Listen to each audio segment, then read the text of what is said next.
থাইল্যান্ডের রাজধানী ব্যাংককের একটি বারে ভয়াবহ অগ্নিকাণ্ডের ঘটনা ঘটেছে। ১৩ জুলাই ব্যাংককের চাতুচাক এলাকায় অবস্থিত বারটিতে দিবাগত রাতে এ দুর্ঘটনা ঘটে।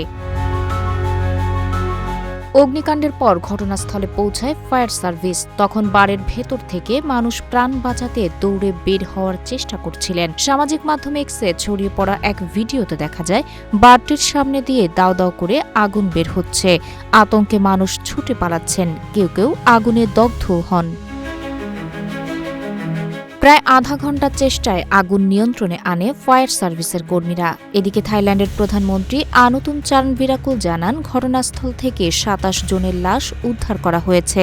আহতদের হাসপাতালে ভর্তি করা হয়েছে। তবে প্রাথমিকভাবে ধারণা করা হচ্ছে বিদ্যুতের একটি সুইচে আগুন লাগার পর খুব দ্রুত পুরো বারে আগুন ছড়িয়ে পড়ে। ধোঁয়া ও আগুন থেকে বাঁচতে অনেকেই ভবনের পেছনের দিকে গিয়ে শৌচাগারে আশ্রয় নেন। পরে সেখান থেকেই বেশিরভাগ মরদেহ উদ্ধার করা হয়।